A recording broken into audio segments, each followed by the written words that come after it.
Hello again, everyone. Edwin Learnard back once again. In this YouTube astrological segment, I am going to be giving you my Capricorn November 2019 horoscope forecast, part 3 of 3. And yes, this does apply and pertain to the Sun, Moon, and Ascendant anyway. Well, first thing off is as far as November goes, Uranus will still be in Taurus. So the fifth house is what will be emphasized and highlighted. So for Capricorn at this time, well, this could manifest in a number of ways. This could be about dealing with unusual, unorthodox behavior from children, from lovers. It could also be where friendships might figure prominently, more so than usual in personal popularity. You might be dealing with more unusual stubborn, obstinate behavior with children, lovers, people you share some creative endeavor with, or some fun, amusement, or enjoyment. This could also be about very unorthodox and unusual, unconventional means of fun at this time. It could be doing something like bungee cord jumping, or maybe even using a rocket jetpack. It could be just going on a unicycle with a board on it, you name it. I mean, Uranus energy is very eccentric, and that would be a vast understatement. And also, this could be a time where you might be desiring more freedom and independence in terms of having your enjoyment at this time. And again, Taurus friendships might figure prominently in personal popularity. They could be Taurus, Sun, Moon, or Ascendant people, or simply ones that embody Taurus-like characteristics, and might even be doing things that are Uranus-like in terms of your fun at this time, your amusement, your enjoyment, such as aerospace, astronomy, astrology, electronics, computers. It could be like radio-controlled items, anything, even inventing, innovation, anything that could be Uranus related at this time. So anyway. Well, next thing up, Neptune will still be in Pisces. So the third house is what will be emphasized and highlighted. So at this time, again, this is something that can manifest in multiple ways. This could be a time where siblings, cousins, neighbors may be a little bit more deceptive and duplicitous than usual, and also very nebulous and unclear.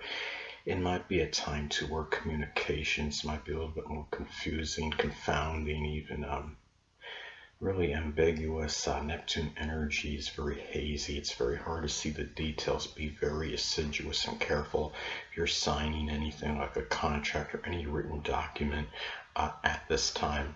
It could also be a time when you look at, you might be involved in some convoluted short journeys, and then it could be a time too, keep in mind that Neptune can also be about dissipation and dissolving. This could be about the dissipation, dissolving of your communications, and some degree, and maybe matters with siblings, with cousins, neighbors, sometimes rational thinking, and a lot of that could be predicated and dependent, of course, on aspects as mixed points in your chart.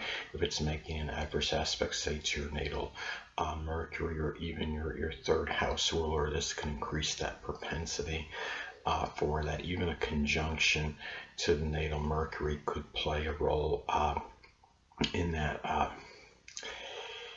Another thing too is that when you're talking about Neptune, you might, this could be about communication, about Neptune related matters such as poetry, dancing, chemistry, photography, anesthesiology, even the metaphysical, which includes astrology, anything that could be Neptune related to see, and even writing about Neptune related things. And wherever Neptune is in one's chart, and whether you're talking about transit or natal, what have you, this can be an area where one may be a little bit more lethargic and be more about daydreaming, fantasizing, as opposed to acting upon this. Now, this could be a time where you might be more about daydreaming and fantasizing regarding third house matters, such as activities with neighbors, cousins, siblings, short journeys, people from your early education.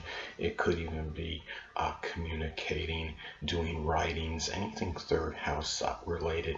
And of course, the propensity for this can increase depending on aspects. If it makes, say, an adverse aspect to your natal Mars, your Sun, or your Ascendant at this time, that could increase that propensity. So anyway, Well, last but not least, Pluto will still be in Capricorn, so the first house is what will be emphasized and highlighted. So at this time, well, Capricorn, when you're talking about Pluto in the first house, of course, you could be looking at a major like physical transformation at this time. And it could even be in your outlook as well, and also we might come across a little bit more powerful, more controlling, more imposing at this time, more so than usual, Capricorn. It could also be, I know a lot of you don't want me to say the dreaded D word, but I'm going to anyway. This could also manifest in some cases about an actual literal death. It could be a grandmother, and even someone that might have been prominent in your early childhood, or someone that was instrumental in new beginnings. And being Capricorn energy might be making you feel more despondent and melancholy, more so than usual. And on a positive note, this could also be about Plutonian new beginnings, such as like something with nuclear physics, or something is working as a coroner, or some other death profession, something with astrology, the occult, the supernatural at this time. And also given that Pluto energy, I mean, this is obviously very powerful, and again, this could be about really gaining, it adds, might give a little bit more power to yourself as a person at this time. Again, coming across a little bit more powerful, more so than usual at this time. But it could, in some cases too, it could also give some kind of Pluto. It could be about surgery at this time, on even something Capricorn related, such as something with the knees, the bones, the hamstrings, the joints. It could also be a time to looking at this is where you can come across again as a little bit more imposing, a little bit more intimidating than usual. And Plutonian energy can also be about where we expect things to be infallible. And it's important at this time to remember not to expect infallibility, whether it's yourself or a grandmother or someone prominent in your early childhood at this time, or maybe some of those instrumental in new beginnings. In some cases too, remember, Pluto's also can be about obliteration, destruction. You might feel at this time, there might be a time where you feel like your vitality and your energy might be everything but obliterated and destroyed. But remember that Pluto's also, it's like about revival, regeneration, rebirth, and it could be a resurgence of this at some point as well when you're talking about Pluto energy. And again, I mean, a lot of this could be predicated dependent on aspects. This makes the points in your chart. Let's say if this transit Pluto is making an adverse aspect, say to your Sun or your Mars, that could increase that propensity for that. So anyway, people, that'll conclude this YouTube astrological segment for my Capricorn November 2019 horoscope forecast, part 3 of 3. And until next time, people, Edwin Learnard saying stay well.